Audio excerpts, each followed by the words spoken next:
Dear students, last video lecture में हमने construction of three phase induction motor discuss किया था। वहां पर हम लोग सबसे पहले स्टेटर का कंस्ट्रक्शन डिस्कस किए थे। स्टेटर के बाद हम लोग रोटर का कंस्ट्रक्शन डिस्कस किए थे और वहां पर हमने देखा था थ्री फेज इंडक्शन मोटर में दो तरह के रोटर होते हैं। पहला स्क्विरल केज रोटर होता है, दूसरा उंड रोटर या उसे स्लिप रिंग रोटर कहते हैं। हम दोनों रोटर्स का क्या क्या एडवांटेज होता है, उनके किस जगह एप्लीकेशंस होते हैं, उसको भी हमने डिस्कस किया था। आज इस वीडियो लेक्चर में हम लोग इलेक्ट्रिकल इंजीनियरिंग का, इलेक्ट्रिकल मशीन का एक बहुत ही इंपॉर्टेंट टर्म डिस्कस करने जा रहे हैं। अगर आप किसी कॉम्पिटिटिव एग्जामिनेशंस में कोई रिटन क्लियर कर लेते हैं और वहां पर अगर इंटरव्यू का फेज रहता है तो वहां पर आप अगर इलेक्ट्रिकल मशीन सब्जेक्ट का नाम लें तो वहां आपको सबसे पहले ये जरूर पूछा जाएगा कि रोटेटिंग मैग्नेटिक फील्ड कैसे प्रोड्यूस होता है। अगर आप सेमेस्टर की परीक्षा दे रहे हैं तो वहां पर यह क्वेश्चन जरूर पूछा जाएगा कि रोटेटिंग मैग्नेटिक फील्ड कैसे प्रोड्यूस होता है। तो आइए इस वीडियो लेक्चर में हम लोग बहुत ही आसान तरीके से हम लोग concept of three phase, concept of rotating magnetic field discuss करेंगे। स्टूडेंट्स को three phase rotating magnetic field के कंसेप्ट में बहुत कंफ्यूजन होता है, क्योंकि आप कई किताबों में भी अगर जाएं, किताबों से समझने की कोशिश करें तो आपको 2-3 किताब पढ़ने पड़ेंगे और उसके बाद भी लोगों को concept three phase rotating magnetic field का कंसेप्ट क्लियर नहीं हो पाता है। तो इस वीडियो लेक्चर में हम लोग इसे देखते हैं। बहुत ही आसानी से मैं इस वाइंडिंग के हेल्प से आपको three phase rotating magnetic field का कंसेप्ट बतलाऊंगा कि किस तरह से थ्री फेज सप्लाई हम लोग देते हैं और थ्री फेज सप्लाई देने के बाद हमें रोटेटिंग मैग्नेटिक फील्ड प्रोड्यूस होता है। तो आइए हम लोग देखते हैं। सबसे पहला चीज यहां पर देखते हैं कि हमारे पास, चूंकि हम थ्री फेज इंडक्शन मोटर की बात कर रहे हैं, इसलिए हमारे पास थ्री फेज सप्लाई अवेलेबल है, आर, वाई और बी। तो आप जब थ्री फेज सप्लाई की बात करते हैं तो वहां पर आपका फेज सीक्वेंस आता है। आपका फेज सीक्वेंस पहला ये है आर वाई बी सीक्वेंस है, या फिर जब अगर आप फेज सीक्वेंस को चेंज करें तो R B Y phase sequence होता है। तो हम लोग यहाँ पर R Y B phase sequence हम लोग यहाँ पर ले रहे हैं, जिसे पॉजिटिव सीक्वेंस कहा जाता है। तो यहाँ पर अगर सप्लाई करंट की बात करें तो ये थ्री फेज बैलेंस्ड सप्लाई अगर हो तो supply current I R will be equal to I M sine omega T. I Y जो कि लैगिंग होता है, आई वाई लैगिंग होता है और आई बी लीडिंग होता है। तो आई आर 0 डिग्री के एंगल पर है तो आई वाई क्या होगा, -120 डिग्री के एंगल पर होगा और आई बी +120 डिग्री के एंगल पे होगा। इसलिए हमने लिखा है I Y equal to I M sine omega T -120 degree and I B equal to I M sine omega T +120 degree. तो यहां पर देखिए 3 डिफरेंट केसेस हम लोग डिस्कस करेंगे। एक बार omega T equal to 90 degree लेंगे, दूसरी बार omega T equal to 210 degree लेंगे, तीसरी बार omega T equal to 330 degree लेंगे। ये तीनों इंस्टेंट से मैं आपको यहां पर दिखलाऊंगा कि कैसे रोटेटिंग मैग्नेटिक फील्ड प्रोड्यूस होता है। तो सबसे पहला कंडीशन रोटेटिंग मैग्नेटिक फील्ड के लिए क्या होता है। रोटेटिंग मैग्नेटिक फील्ड प्रोड्यूस होने के लिए कंडीशन होता है कि आपके पास थ्री फेज वाइंडिंग हो, आपने थ्री फेज वाइंडिंग किया है और थ्री फेज वाइंडिंग क्या होंगे, आपस में 120 डिग्री डिस्प्लेस्ड होंगे स्पेस में, और उसमें थ्री फेज सप्लाई दिया जाता है जो कि टाइम के रिस्पेक्ट में 120 डिग्री डिस्प्लेस्ड होंगे। यानी एक टाइम 0 की बात करेगा, एक लीडिंग की बात करेगा, एक लैगिंग की बात करेगा। तो तब जाकर magnetic field, rotating magnetic field produce होता है।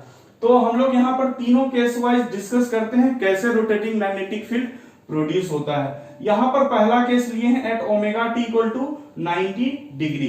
तो अब हम लोग सबसे पहले इस वाइंडिंग को समझें, स्टेटर वाइंडिंग को एक बार फिर से हम लोग समझते हैं स्टेटर वाइंडिंग कैसे किया जाता है। बेसिकली यहाँ पर मैं एक 2 पोल मशीन बना रहा हूं। तो यहाँ पर देखिए क्या किया गया है, आपके पास यहाँ स्लॉट्स बटे हुए हैं। हमने 6 स्लॉट्स लिया। स्लॉट्स में हम लोग क्या कर रहे हैं, वाइंडिंग लगा रहे हैं। ये वाइंडिंग हमने सारे स्लॉट्स में कनेक्ट किया। अब देखिए यहाँ पर जो वाइंडिंग होना चाहिए, क्या होना चाहिए, that should be displaced by 120 degree in space. Three phase winding कर रहे हैं तो पहले आर फेज के लिए अगर हम वाइंडिंग करें तो इसका देखिए ये हमारा आर फेज है, ये आर है तो ये क्या होगा आर डैश होगा, यानी यहां से एक वाइंडिंग कनेक्ट किए, इस तरह से वायर कनेक्ट किए हैं और यहां से आया और ये वापस क्या होगा, ये यहां पर फिर ये वायर इस तरह से कनेक्ट हुआ, ये यहां से बाहर निकला, ये हुआ आर आर डैश। दूसरा वाई फेज की बात करेंगे तो वाई फेज क्या होगा, इससे 120 डिग्री लैग करेगा, इस तरफ लैग कर रहा है, तो ये रहा हमारा वाई फेज। फिर वाई फेज को यहां पर क्या किए, यहां वाइंडिंग्स को स्लॉट्स में लगाए और ये यहां से फिर से क्या हुआ, यही वायर लेकर हम यहां तक आए और ये हमारा इस तरह से वाई डैश मिला। नेक्स्ट बी फेज की बात करें तो बी फेज क्या होता है, 120 डिग्री लीड करता है, तो जब ये 120 डिग्री लीड कर रहा है तो बी फेज हमारा क्या होगा, वाइंडिंग कुछ इस तरह से होगा, यहां पर ये हमारा वाइंडिंग है और फिर यही वाइंडिंग क्या होगा, ये वायर यहां तक ले जाएंगे और ये उस वायर को क्या करेंगे, यहां पर राउंड करेंगे और यहां से टर्मिनल बी डैश बाहर आएगा। अब हम लोग देखिए ये वाइंडिंग बेसिकली हम यहां पर थ्री फेज स्टार वाइंडिंग कर रहे हैं, यानी जब भी थ्री फेज की बात आती है या तो आपका वाइंडिंग स्टार में रहेगा या तो आपका वाइंडिंग डेल्टा में रहेगा, तो यहां पर हम लोग एक स्टार वाइंडिंग का एग्जांपल ले रहे हैं। तो जब ये वाइंडिंग स्टार में कनेक्टेड होगा तो देखिए कुछ इस तरह से होगा, तीनों वाइंडिंग होगा, ये रहेगा आपका आर फेज का वाइंडिंग, तो ये आर होगा, ये टर्मिनल होगा आर डैश। सिमिलरली यहां पर ये वाई होगा और ये टर्मिनल होगा वाई डैश और ये हुआ बी और ये होगा बी डैश और ये क्या होगा यहां पर आर वाई बी, ये यहां पर सप्लाई से कनेक्टेड होगा, यहां पर ये थ्री फेज बैलेंस्ड सप्लाई से कनेक्टेड होगा। तो यहां पर आप देख सकते हैं इसका R dash Y dash B dash terminal देखें तो ये तीनों टर्मिनल क्या किया गया है, आपस में शॉर्ट कर दिया गया है। तो यहां पर भी हम क्या करेंगे, आर डैश वाई डैश और बी डैश ये तीनों टर्मिनल को आपस में शॉर्ट करेंगे, यानी ये आर डैश टर्मिनल आए, ये है हमारा आर डैश टर्मिनल, इसको किससे कनेक्ट करेंगे, इसको हम लोग कनेक्ट कर रहे हैं वाई डैश टर्मिनल से, ये रहा वाई टर्मिनल, यहां हमने स्किप किया और इसको हम कनेक्ट कर रहे हैं यहां पर आर डैश को बी डैश से एक साइड कनेक्ट कर दे रहे हैं, ये हमारा बी डैश है और दूसरा तरफ क्या करेंगे हम इसे, दूसरे तरफ इसे हम वाई डैश से कनेक्ट करेंगे, ये हमने इसे वाई डैश से कनेक्ट कर दिया। अब जब हम इसे कनेक्ट कर चुके हैं अब हम देखेंगे यहां पर इंस्टेंस का, और ये जो बेसिकली ये दो और फिगर्स देख रहे हैं ये सेम फिगर में ड्रॉ किया हूं, जो फिगर यहां पर है यही फिगर यहां ड्रॉ किया हूं, यही फिगर यहां ड्रॉ किया हूं। तीनों केस को हम लोग बारी बारी से समझते हैं। पहला केस हमने लिया था omega T equal to 90 degree, यहां देखिए first case is omega T equal to 90 degree. तो सर आपने omega T equal to 90 degree क्यों लिया, क्योंकि यहां पर देखिए जब 90 डिग्री पुट करेंगे तो आई आर फेज का करंट मैक्सिमम हो रहा है, that is I M into sine omega T, sine 90 will be equal to 1, so I R equal to I M. तो यहां पर अगर आई आर की वैल्यू देखें I R will be equal to I M. Next जब I Y में आप omega T equal to 90 degree put करेंगे तो sine 90 minus 120 that is sine minus 30 degree, और साइन माइनस 30 डिग्री का वैल्यू होता है -1/2। तो यहां पर आपको मिल रहा है I Y is equal to minus I M by 2, और जब I B equal to I M sine omega T plus 120 degree है, यहां पर जब omega T equal to 90 degree put करेंगे तो यहां भी आपको क्या मिलेगा 90 प्लस 120 210 डिग्री, यानी इसे आप लिख सकते हैं साइन 180 डिग्री प्लस 30 डिग्री, यानी वहां से फिर आपको क्या मिल रहा है कि थर्ड क्वाड्रेंट में जा रहा है यानी साइन निगेटिव, यानी यहां भी आपको मिलेगा I B equal to minus I M by 2। तो यानी आई वाई और आई बी आपको क्या मिल रहा है माइनस आई एम बाय 2, और आई आर क्या होता है आई एम मिल रहा है। तो यहां पर इस वाइंडिंग में देखें इस चीज को, आप आई आर में आप करंट कितना इन करा रहे हैं, आई आर में आप आई एम करंट एंटर करा रहे हैं यहां पर, और जब आई एम करंट आप एंटर करा रहे हैं तो क्या हो रहा है बी वाइंडिंग से आई एम बाय 2 करंट बाहर हो रहा है, और वाई वाइंडिंग से भी आई एम बाय 2 करंट बाहर हो रहा है और ये सप्लाई को जा रहा है। ये एक इंस्टेंट की बात कर रहा हूं जब omega T equal to 90 degree है। तो आई एम यहां पर किरचॉफ करंट लॉ सेटिस्फाई कर रहा है, आई एम करंट इन कर रहा है, और यहां से आई एम बाय 2 करंट इधर जा रहा है, आई एम बाय 2 करंट इधर जा रहा है।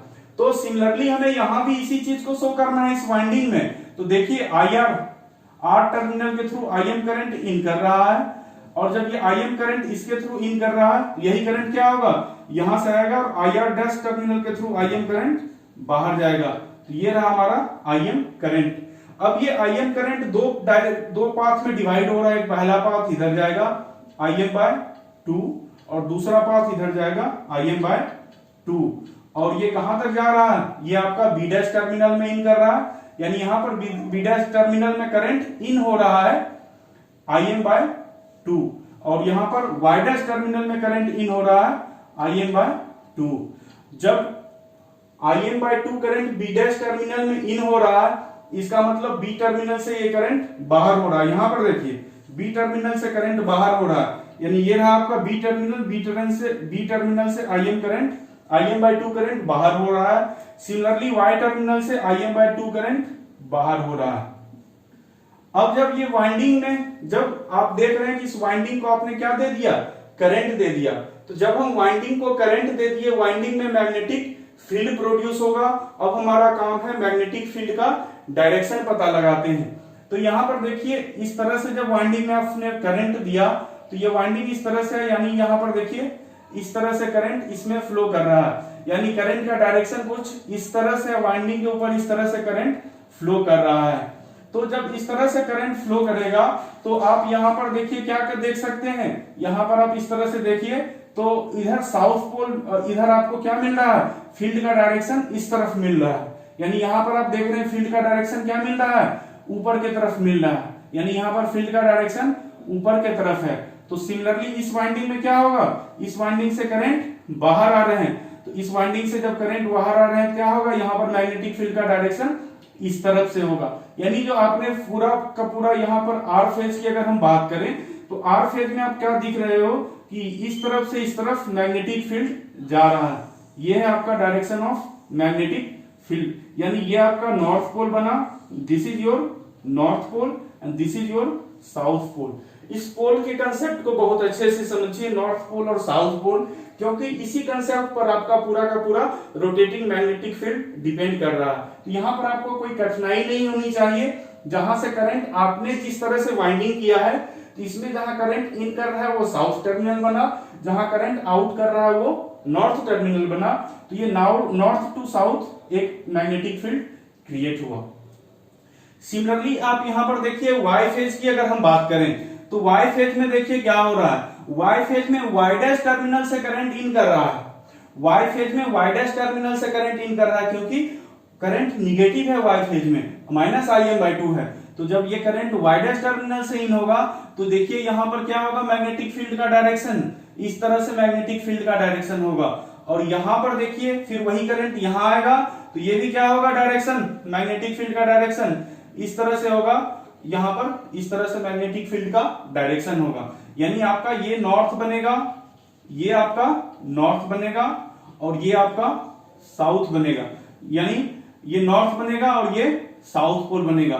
ये आपने देख लिया, मैग्नेटिक फील्ड कुछ इस तरह से होगा। यहां पर अब बी टर्मिनल की, बी फेज की बात करें, बी फेज में बी डैश टर्मिनल से करंट इन कर रहा है। तो बी डैश टर्मिनल से जब करंट इन करेगा तो यहां पर देखिए इस तरह से जब आप देखेंगे मैग्नेटिक फील्ड का डायरेक्शन, तो मैग्नेटिक फील्ड का डायरेक्शन आपको क्या मिलेगा?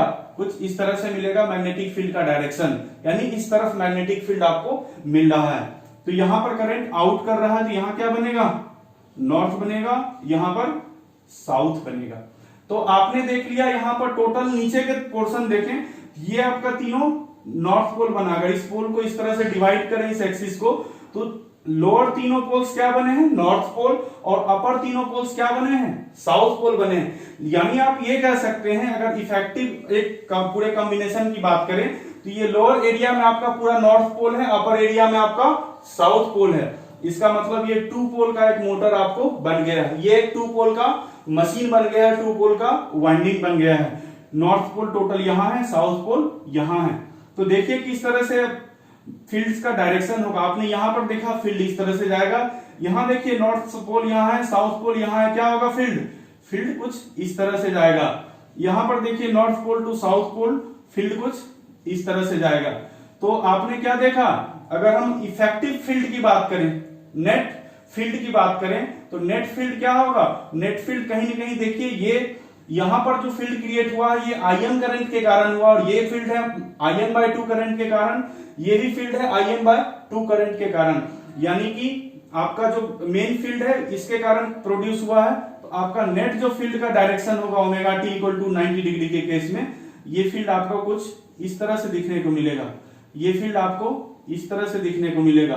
This is the direction of magnetic field. ये ओवरऑल मैग्नेटिक फील्ड का डायरेक्शन क्या देख रहे हैं आप, इस डायरेक्शन में आपको मैग्नेटिक फील्ड मिल रहा है at instant omega equal to 90 degree.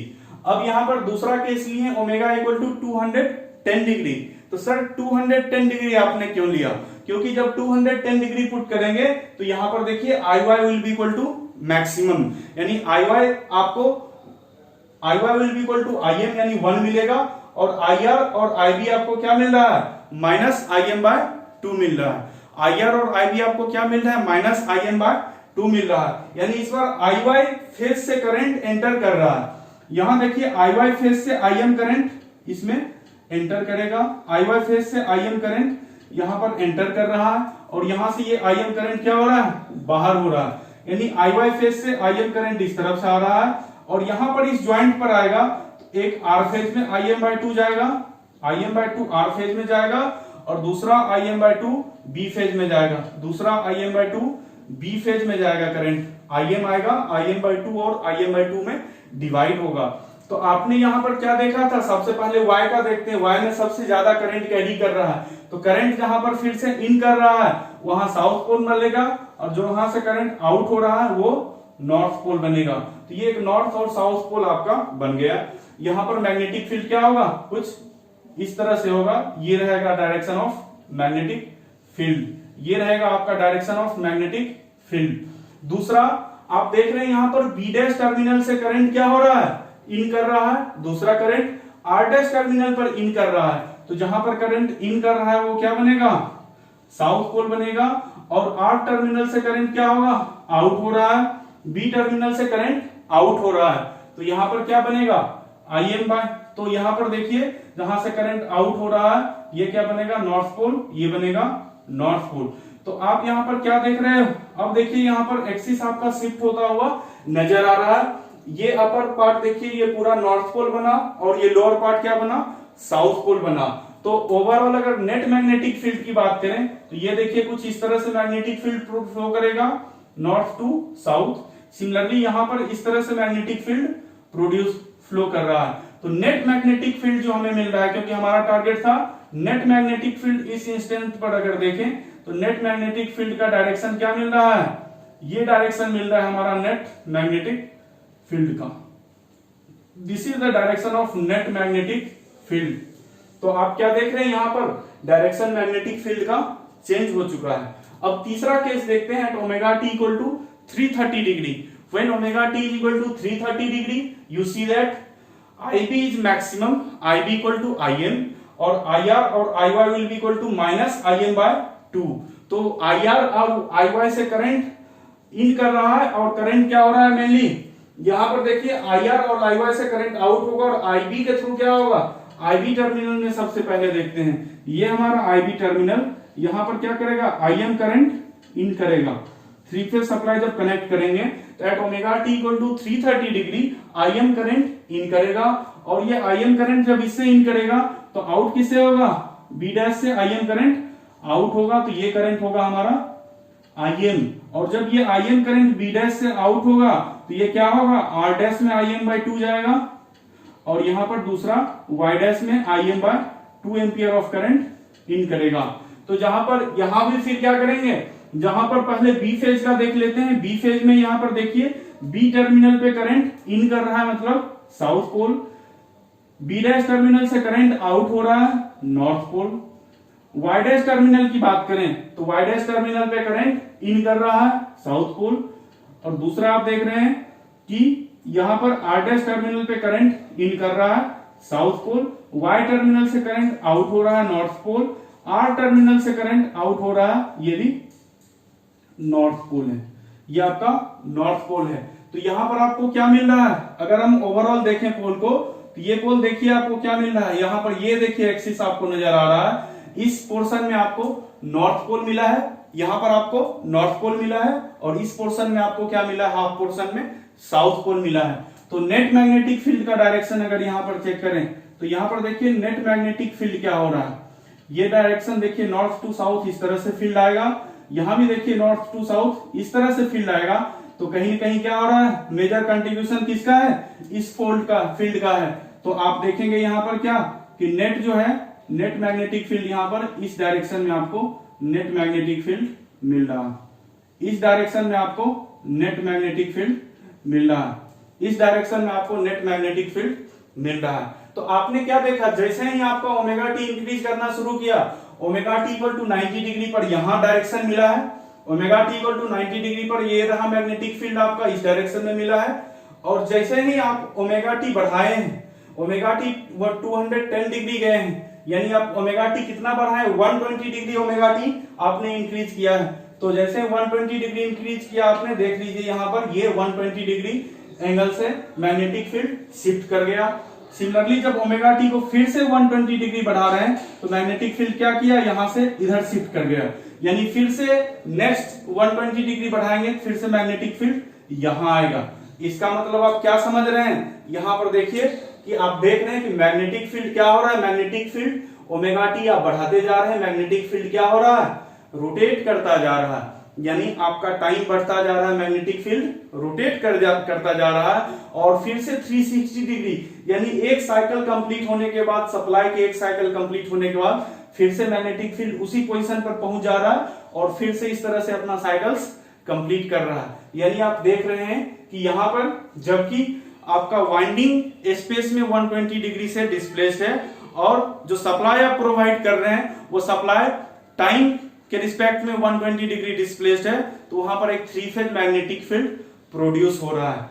तो यहां आपने देख लिया, बहुत आसान तरीके से मैं समझाया हूं concept of 3 phase magnetic field. यहां पर आप फील कर सकते हैं कि किस तरह से मैग्नेटिक फील्ड यहां पर आपको रोटेट करता हुआ दिख रहा है। यानी अगर हम डायग्राम की बात करें तो यहां आपने देखा था ये डायरेक्शन था फील्ड का, यहां पर ये डायरेक्शन था फील्ड का, इसके बाद आपने क्या देखा, डायरेक्शन ये हो गया मैग्नेटिक फील्ड का, ये डायरेक्शन हो गया मैग्नेटिक फील्ड का, और तीसरा आपने क्या देखा, ये डायरेक्शन हो गया मैग्नेटिक फील्ड का। तो मैग्नेटिक फील्ड क्या हो रहा है, मैग्नेटिक फील्ड आपका डायरेक्शन, मैग्नेटिक फील्ड रोटेट कर रहा है, इसके बाद पुनः ये डायरेक्शन हो जाएगा मैग्नेटिक फील्ड का। तो मैग्नेटिक फील्ड क्या हो रहा है, रोटेट कर रहा है। तो यहां पर देख लिया आपने रोटेटिंग मैग्नेटिक फील्ड कैसे प्रोड्यूस होता है।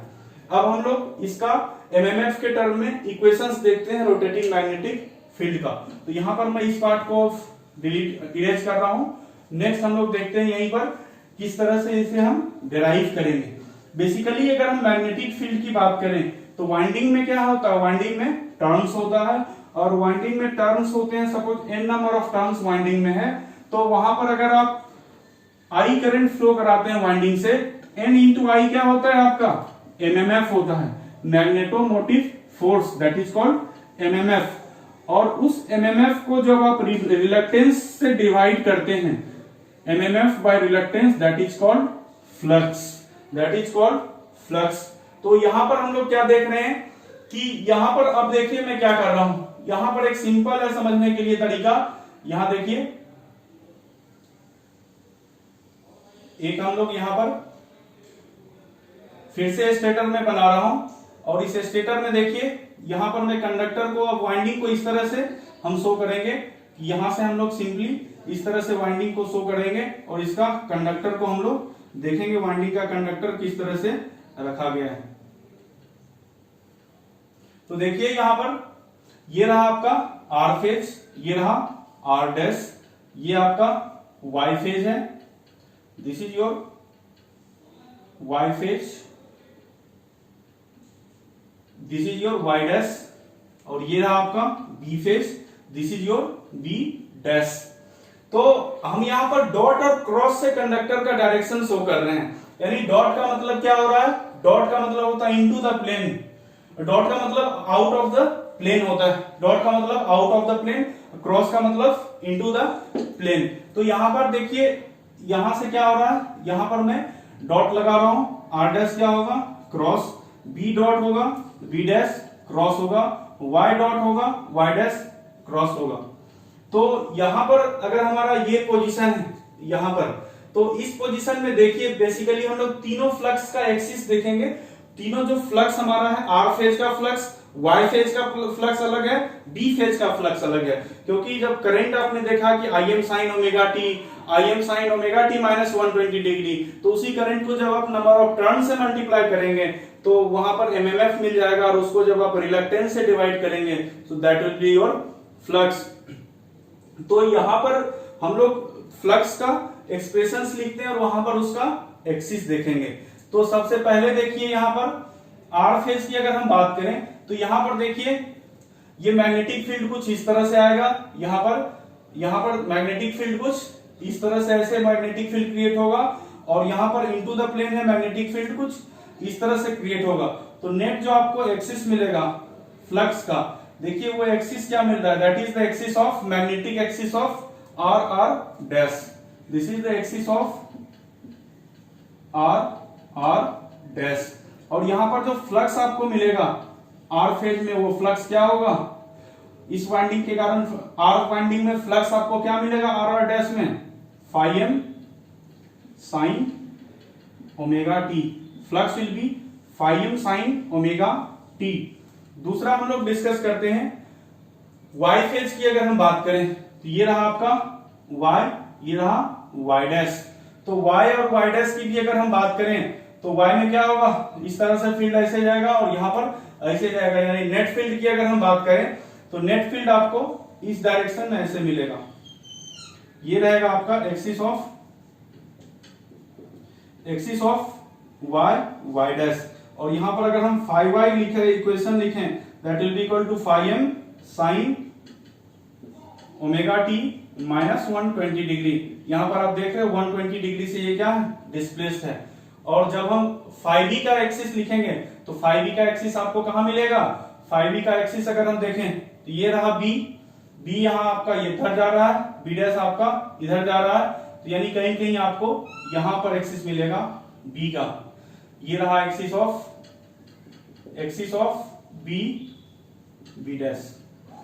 तो अगर फाई बी अगर हम लिखें तो फाई बी को आप क्या लिखेंगे, phi B will be equal to phi M sine omega T minus plus 120 degree, क्योंकि ये लीड कर रहा है। Phi B will be phi M sine omega T plus 120 degree. Phi R, phi Y, phi B, ये तीनों चीजों को हमने देख लिया एक्सप्रेशन। अब देखिए यहां पर हमें क्या चेक करना है। यहां पर बेसिकली हम आगे डिराइव करेंगे, नेट एमएमएफ की बात करेंगे। आपको इस डायरेक्शन में एमएमएफ क्या मिल रहा है, phi M sine omega T. इस डायरेक्शन में मिल रहा है phi M sine omega T minus 120 degree. इस डायरेक्शन में मिल रहा है phi M sine omega T plus 120 degree. तो अब हम लोग रिजल्टेंट इसका निकालेंगे, क्योंकि हमें रिजल्टेंट एमएमएफ जानने में इंटरेस्ट है कि रिजल्टेंट एमएमएफ क्या होता है। तो रिजल्टेंट एमएमएफ किस तरह से कैलकुलेट करेंगे, यहां पर हमें जानना क्या है, रिजल्टेंट एमएमएफ।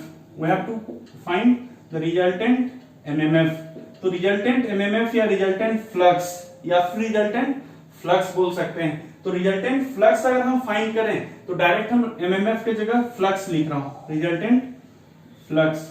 तो रिजल्टेंट फ्लक्स देखिए कैसे फाइंड यहां पर कर सकते हैं। ये बेसिकली आपका देखिए एक हॉरिजॉन्टल एक्सिस है, ये this is your horizontal axis, और ये आपका क्या है, एक वर्टिकल एक्सिस है। ये अगर एक्स एक्सिस है तो ये क्या है, वाई एक्सिस है। यहां पर देखिए एक्स एक्सिस के डायरेक्शन में देखते हैं नेट फ्लक्स क्या होता है, और वाई एक्सिस के डायरेक्शन में नेट फ्लक्स क्या होगा, और फिर एक्स और वाई कंपोनेंट में हमें मिल जाएगा।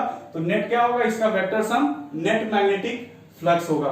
तो यहां पर देखिए एक्स डायरेक्शन में अगर हमें क्या क्या मिलता है, आप देखिए यहां तो एक फाई आर मिल गया, और यहां पर फाई वाई क्या है, फाई वाई का कंपोनेंट अगर हम देखें तो ये एंगल है क्या, 30 degree, this angle is 30 degree, this angle is 30 degree, this angle is 60 degree, ये भी एंगल आपका क्या है, 60 डिग्री है। तो आप क्या देख रहे हैं, नेट इधर इस डायरेक्शन में क्या मिल रहा है, निगेटिव डायरेक्शन में अगर इसका कंपोनेंट लेंगे यहां पर तो ये आपको मिल जाएगा फाई बी कॉस 60 डिग्री, और ये मिल जाएगा इधर से फाई वाई कॉस 60 डिग्री और माइनस साइन के साथ होगा। तो नेट कंपोनेंट अगर हम देखें तो along horizontal axis, along along horizontal axis, along horizontal axis।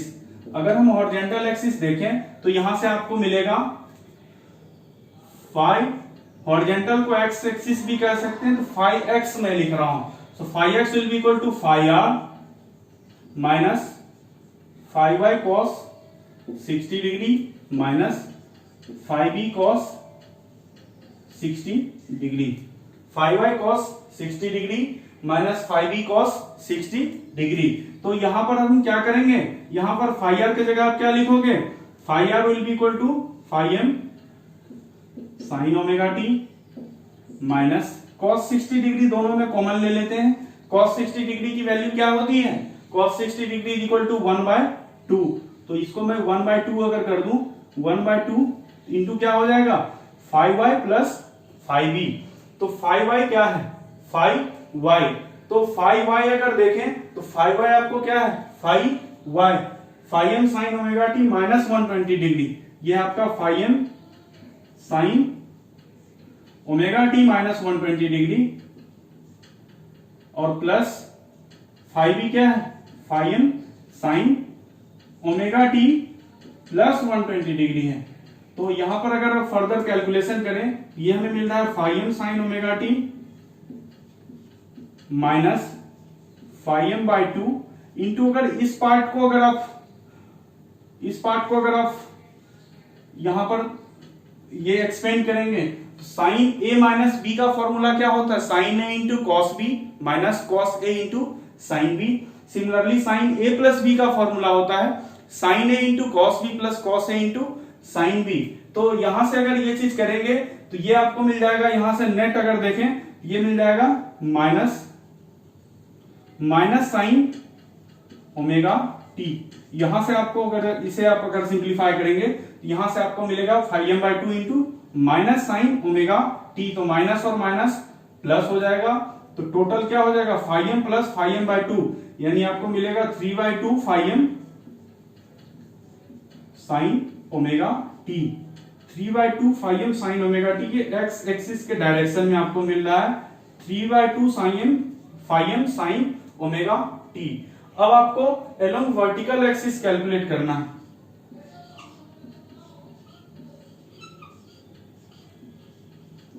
Along vertical axis, तो वर्टिकल एक्सिस अगर आप देखें तो वर्टिकल एक्सिस में देखिए कैसा मिलेगा, वर्टिकल एक्सिस में 5y का टर्म होगा, वर्टिकल एक्सिस में टर्म होगा 5y का, ये स्मॉल y से मैं डिनोट कर रहा हूं एक्सिस को, और करंट वाले इस पार्ट को हम डोनेट कर रहे हैं कैपिटल Y से। तो कैपिटल Y से अगर हम डिनोट करेंगे तो यहां पर देखिए y टर्म में आपको क्या मिल रहा है, y एक्सिस के अलोंग इधर मिल रहा है, ये आपका b है 5b cos 30 डिग्री, और ये मिल रहा है माइनस 5y cos 30 डिग्री। तो यहां पर आपको क्या मिल रहा है, equal to 5b cos 30 degree minus 5y cos 30 degree. और जब आप इसे सिंप्लीफाई करेंगे तो ये आपको मिलेगा, बहुत ही सिंपल सिंप्लीफिकेशन है, इसलिए मैं इसे सिंप्लीफाई कर नहीं रहा हूं, डायरेक्ट में लिख रहा हूं, 5y will be equal to 5m 3/2 5m cos omega T. ये मिल रहा है आपको 5y will be equal to 3/2 5m cos omega T. X axis direction में मिला आपको 3/2 5m sin omega T, y axis direction में मिला 3/2 5m cos ओमेगा टी। तो now we have to calculate net magnetic field. अगर हमको हमें calculate करना है तो नेट मैग्नेटिक फील्ड देखिए हम किस तरह से कैलकुलेट करेंगे। हॉरिजॉन्टल एक्सिस का पता है आपको, वर्टिकल एक्सिस का पता है, तो देखिए फिर से मैं एक डायग्राम ड्रॉ कर रहा हूं, वेक्टर डायग्राम। ये देखिए आपको हॉरिजॉन्टल एक्सिस में क्या है, 3/2 5m sin omega T, 3/2 5m sin omega T, या इसे 5x लिखिए। और इस तरफ क्या है वर्टिकल एक्सिस में 3/2 5m cos omega T, this is 3/2 5m cos omega T, इसे आप 5y लिखें।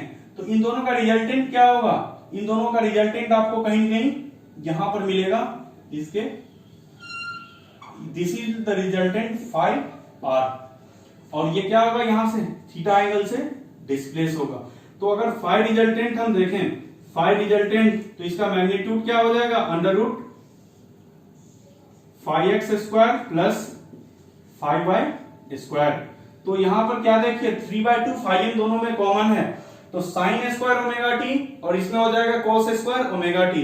तो sine square theta plus cos square theta is equal to 1।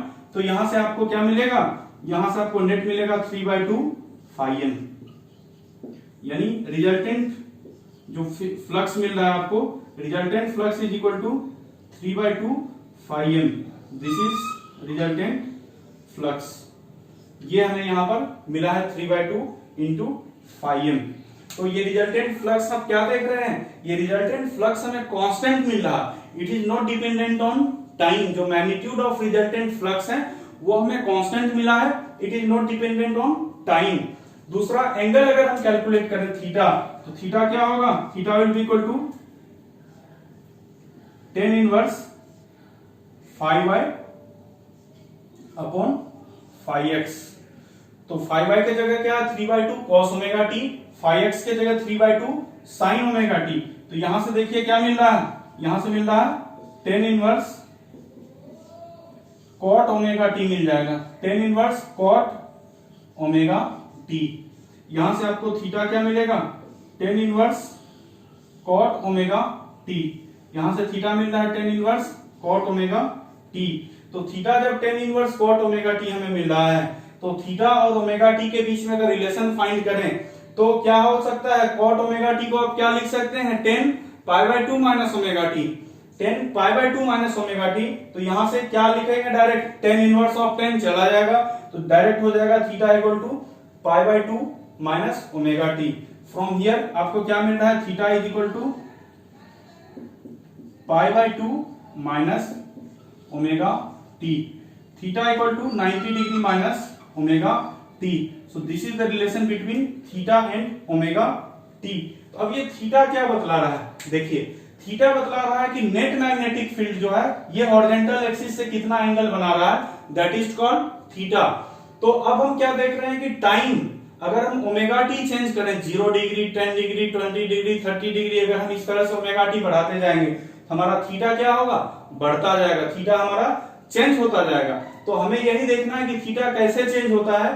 तो यहां पर देखिए इस चीज को आप लोग नोट कर लीजिएगा, और यहां पर हम लोग एक टेबल बनाते हैं, यहां पर थीटा और ओमेगा टी का वेरिएशन देखेंगे कि ओमेगा टी के साथ थीटा कैसे वेरी कर रहा है। तो ये रहा हमारा ओमेगा टी का कॉलम और ये रहा हमारा थीटा का column.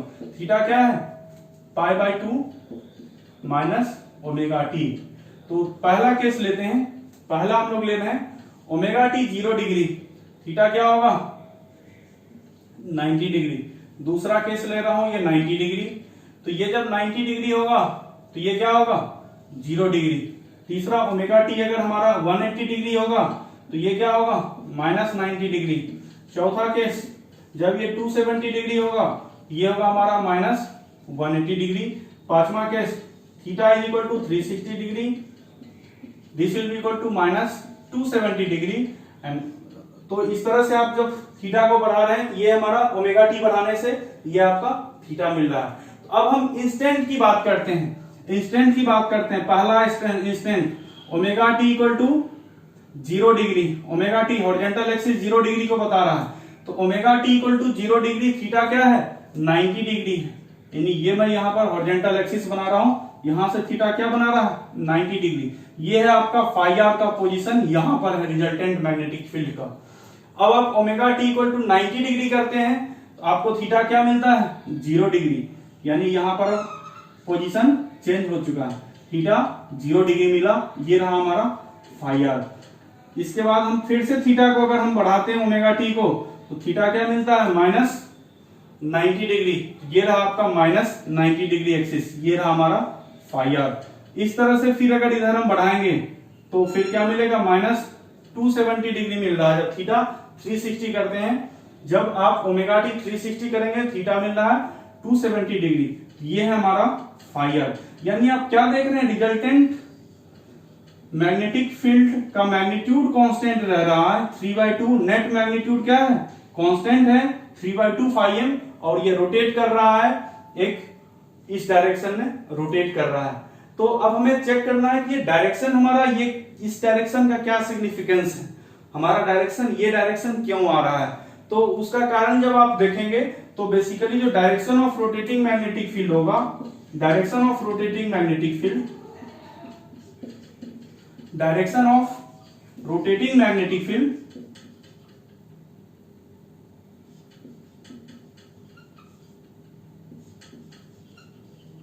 Direction of rotating magnetic field, तो ये डायरेक्शन क्या होगा हमारा, ये direction of rotating magnetic field जो हमें मिल रहा है वो होता है from leading to lagging, from leading phase to lagging phase. ये direction of rotating magnetic field हमारा from leading phase to lagging phase है। तो ये हमने यहां पर देख लिया। नेक्स्ट यहां पर बात आएगी leading phase to lagging phase क्यों है। आपने देखा था इस तरह से रोटेट कर रहा है मैग्नेटिक फील्ड, और यहां पर क्या था, आर फेज था, ये इधर बी फेज था जो सबसे लीडिंग था, और ये वाई फेज था जो सबसे लैगिंग था। तो लीडिंग टू लैगिंग इस तरह से जा रहा है, +120 degree, 0 degree, 240 degree.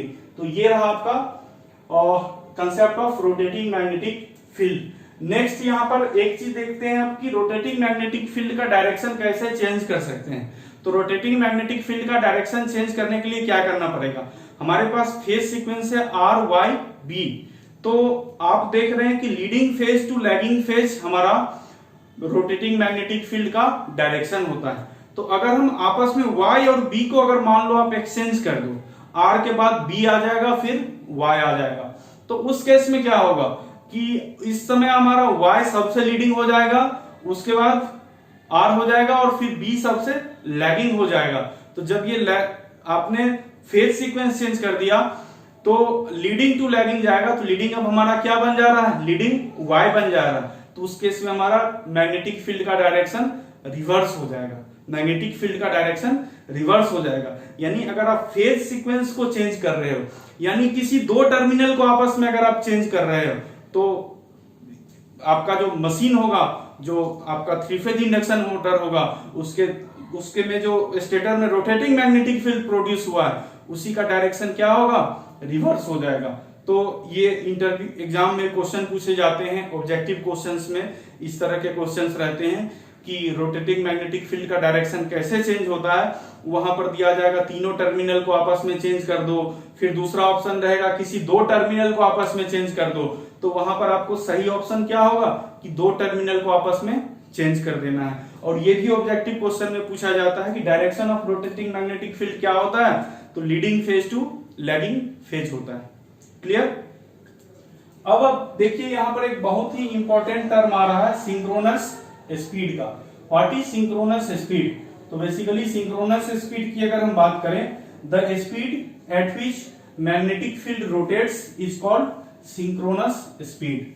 The speed at which magnetic field rotates is called synchronous speed. तो सिंक्रोनस स्पीड को ns से रिप्रेजेंट किया जाता है, इसे हम डिनोट करते हैं ns से। और ns का जो फॉर्मूला होता है, it is equal to 120 f by p। ns is equal to 120 f by p। ns is equal to 120 f by p। यहां पर f क्या है, f है हमारा frequency of supply, frequency of supply. और ये फ्रीक्वेंसी ऑफ सप्लाई किसमें है, हर्ट्ज में है। p क्या है, p है number of poles of the machine, number of poles. आपके पास नंबर ऑफ पोल्स 2 हो सकते हैं, 4 हो सकते हैं, 6 हो सकते हैं, इस तरह से नंबर ऑफ पोल्स हो सकते हैं।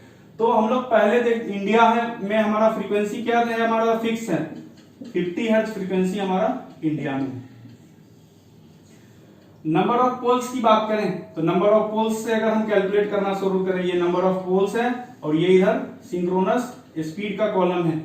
ये नंबर ऑफ पोल्स है, ये सिंक्रोनस स्पीड का कॉलम है। तो पहला नंबर ऑफ पोल्स अगर 2 रखें, आपने 50 हर्ट्ज रखा तो 120 इंटू 50 डिवाइडेड बाय p।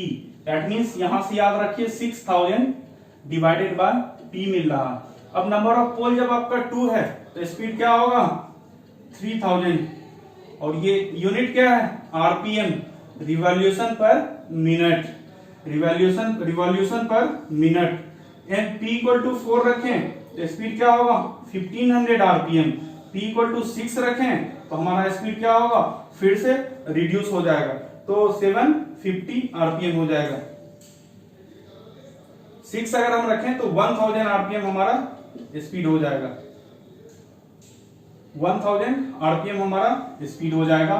इसी तरह से आप 8 रखेंगे तो 750 आरपीएम स्पीड हो जाएगा। तो हाईएस्ट सिंक्रोनस स्पीड आपको इंडिया में कितना अवेलेबल है, आप मशीन डिजाइन करेंगे तो ये आपका 3000 आरपीएम है। अगर कोई आपसे पूछ सकता है मैक्सिमम किस स्पीड का मशीन आप बना सकते हैं, 3 फेज इंडक्शन मोटर या जो भी 3 फेज मशीन बना रहे हैं, इंडिया में आपका 3000 आरपीएम का बनेगा। जो 3000 आरपीएम क्योंकि फ्रीक्वेंसी 50 हर्ट्ज है, तो इस फॉर्मूला से आप यहां पर देख सकते हैं। क्लियर? तो यहां पर आपने रोटेटिंग मैग्नेटिक फील्ड का कंसेप्ट देख लिया, इसका आपने फॉर्मूला भी देख लिया कि स्पीड क्या होता है, ns इक्वल टू 120 f/p। वहां पर फ्रीक्वेंसी क्या है, हर्ट्ज में दिया गया है। क्लियर?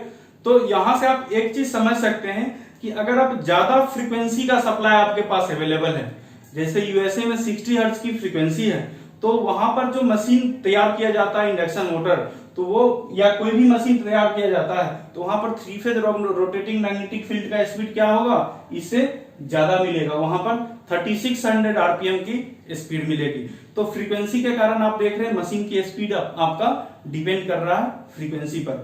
तो ये हमारा रोटेटिंग मैग्नेटिक फील्ड का पूरा कंसेप्ट ये आपका डिस्कशन हो गया। नेक्स्ट वीडियो लेक्चर में आगे हम लोग working principle of 3 phase induction motor देखेंगे और वहीं पर कंसेप्ट ऑफ स्लिप को डिस्कस करेंगे।